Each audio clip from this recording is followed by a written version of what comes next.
and welcome everyone to this Rapid Fire with Sandeep. Welcome Sandeep to the Rapid Fire. Hi Nilu, how are you? I'm good, how are you? I'm doing good, thank you. Okay, so we'll have a bunch of questions thrown at you pretty fast. So I'll start off with the first one. You have, a lot of work, extensive work that you've done in cryptography itself, and you are also leading the Center of Excellence for it. I just wanted to get some practical nuggets of what should practitioners, engineers, security engineers who are in security teams do to learn cryptography better. Right, it's an interesting thing that you ask because many times people ask me that, oh, I don't understand this and it's very difficult and there's a lot of math and all that. But I think the math involved is not that hard. It's very easy to understand. It's probably high school 10th grade math, 10th standard math. So we can once you have some fundamentals of math, then it's very easy to understand. And I highly encourage everybody to learn the basics first. Don't try and go straight and learn RSA or how encryption works in IoT or anything like that.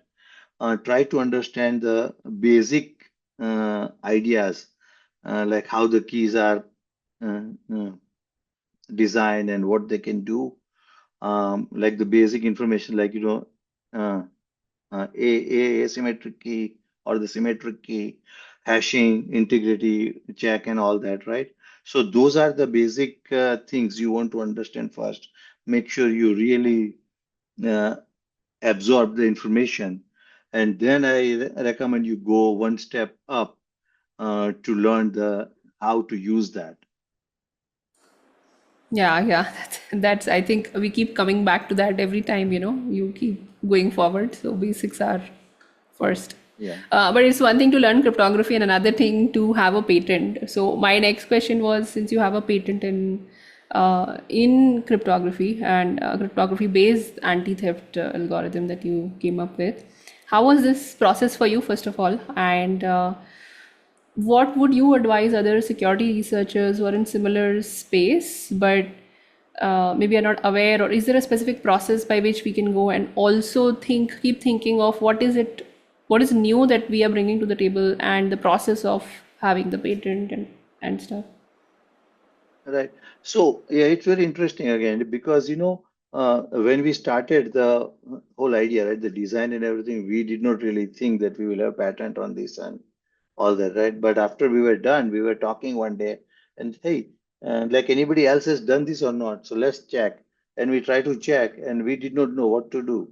And, someone said, why don't you file for it and see uh, how it goes? So, here, there's a website called USPTO. It's US patent organization, uh, a patent and trust organization, uspto.org.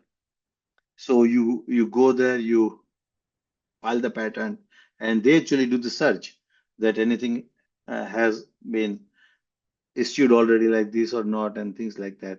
If it is, or if they think that it is not awarded to you, the patent, they also uh, do what they call is like defensive publication. So it's not Okay. all the way up to patent, but at least you get some out of it, things like that. But the actual time it takes is a long time because so many people apply for even smallest thing nowadays, right? Hmm. Every startup and every engineer wants to do a patent, so there's a huge backlog. So it takes like 2 3 years, even to get like granted approval and all that. But it's worth, and it takes long time, so you have to spend some time about and money. It's expensive too, but in my case, my employer did it. So Okay. Yeah, but there's something that you can keep in mind if you're working on something new. It really helps to, have a patent in that space if this is like sufficiently new for them, and I think they can help us help you with that process. right, Um, and they have all the information available on uspto.org. yeah. That's it. All right. Talking of patents and research, I was also thinking of and looking at your profile. You have done masters from Carnegie Mellon. what is the one thing that you would ask, especially the students, because it's no more the time when we had very, very few security folks, which you could count and know, you know them by face and all. I think those days are completely gone, and there are thousands of students getting into this field. There are colleges, at least in India now, new colleges are coming up with courses dedicated to security and stuff. I wanted to know from you, what is the one thing that you would encourage the security students to do in India, where they can have that strong foundation to go forward in this career?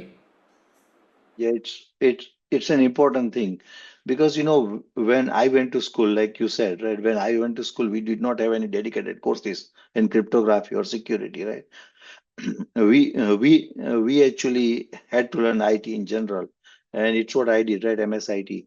But now even CMU has the dedicated degree, uh, and as you said, right? Everybody learns it, and there are like so many engineers with this degree. So uh, how do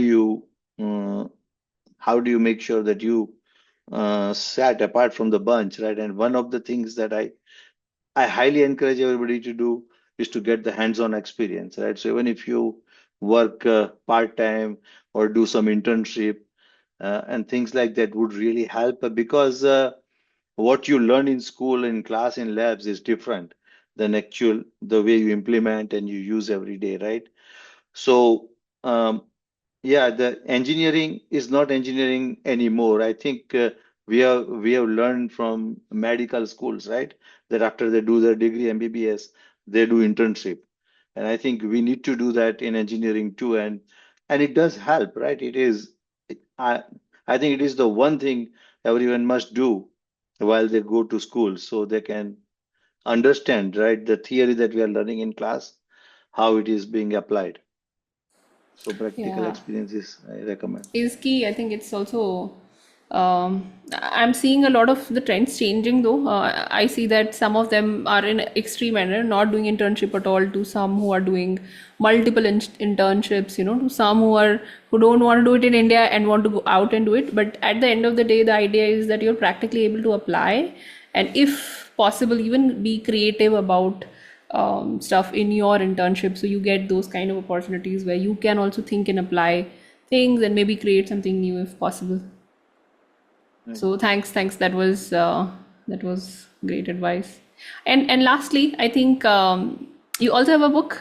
So with writing the book, and I saw your research, and then you're also applying for patent on one side, and then you have a full-time job. Like, how do you manage time?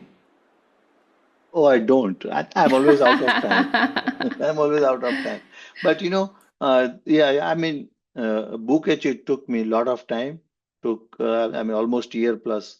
And like I had to do outside my job hours and everything because I did that from my hobby and my interest and based on my experience, right? Because I've been in this field for so long, and I wanted to write something and make sure I give back to people because I learned from everybody, and those who are going to learn now, I want to make sure they have enough information. So I actually had to spend a lot of time outside my hours, like job hours. So every evening, all the weekends, even we go out somewhere on the vacation with family.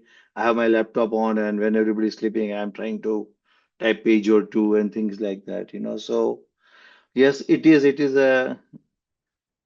a lot of time, but we have to do it with all other activities built in the life, right?